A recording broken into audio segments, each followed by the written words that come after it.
One of the greatest things about America is that entrepreneurs are alive and thriving. From computer software boutiques to microbreweries, we see many of the most innovative products come from the smallest companies. That's true of the car industry as well.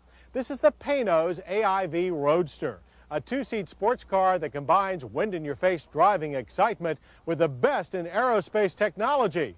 The result is a ride like no other. And one look at the Panoz AIV will tell you this is a car that loves to be driven. This stubby, chunky, balloon-fendered roadster just cries out for a winding road. You can almost see the dapple sunlight floating across every curve and glinting off the chrome accents. There's hardly a straight line to be seen from its wide, wedged front past the short midsection with its half doors to the classic Cobra-esque rounded rump. The round headlights, Nerf bumpers, and exposed front suspension are a throwback to an earlier motoring era when pure sports cars and street rods ruled the back roads of America. The only disruption in the smooth lines is the oversized air scoop grafted to the hood, an evil made necessary by the hungry V8 lurking within. The power plant is another Cobra link, in this case the 4.6-liter quad-cam V8 from Ford's latest Mustang Cobra. Its 305 horsepower and 300 pound-feet of torque makes the hood blister a trade-off we can live with. Like their previous efforts, Panoz makes extensive use of Ford-matched components in the AIV Roadster, from steering, brakes, and fuel systems to gauges and wiring harnesses. This not only makes it easier to build, but simpler to service as well at any local Ford dealer. But the Panoz is far from a rebodied Ford parts bin queen. The aluminum box frame is Panoz's own design and a sturdier unit we've not seen. Body panels are also aluminum, molded via superplastic forming by Superform USA in California. The result is a car that's 70% aluminum with a curb weight of just 2,600 pounds. Hence the name. AIV stands for Aluminum Intensive Vehicle. The cockpit is rather tight, so it's best to limit passengers to close friends only. The interior is dominated by the large transmission tunnel, slightly compromising hip, elbow, and foot room. Entering is an exercise in graceful gymnastics. Do it right and you'll look like Fred Astaire, or do it like us and you might resemble Fred Flintstone. Once in place, the occupants are ensconced in a surprisingly luxurious manner. Leather surfaces are set off with tasteful amounts of wood or carbon fiber trim. The Mustang gauges and controls look right at home here too. A tilt wheel and 180-watt CD stereo complete the package. Luggage space is generous for weekend outings, and a toolbox built into the trunk lid takes the worry out of that extended Sunday ride.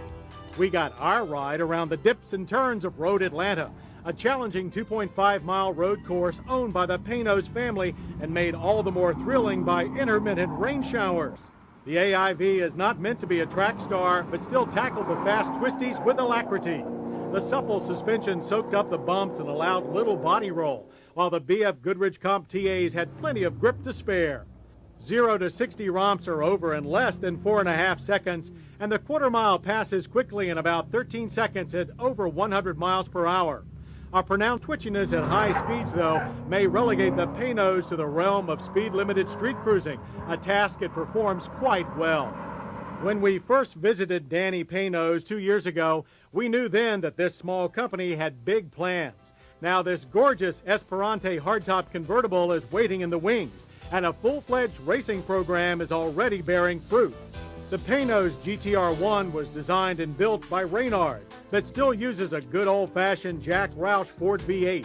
After a promising outing at Le Mans this year, the Panoz is making a name for itself in the Sports Car GT Championship Series. So far, the GTR1 has racked up 6 first or second-place finishes. The Panoz AIV Roadster is second to none as a distinctive personal cruiser and well above a certain purple Plymouth on the driving excitement scale. That alone justifies the Panoz's $56,750 price tag. The wind in the hair, the rumbling V8 exhaust, and the grins of passerbys, well, that part's free for the taking. And we'll take ours in red, please. Now I hope you'll join us next week for more Motorweek. We'll drive Lincoln's luxurious new Continental and the even more exciting Dodge Viper RT10. Pat Goss will give us some quick answers to short questions. while Craig Singhaus discovers a revival of real American auto racing. We'll also take a long-term look at our largest and smallest sport utility vehicles, and we'll have all the latest motor news. I'm John Davis. We'll see you then. To order a video cassette of this program, call 1-800-422-0064 or send $19.95 plus $4.95 shipping and handling to Motorweek, Post Office Box 55742, Indianapolis, Indiana 46205.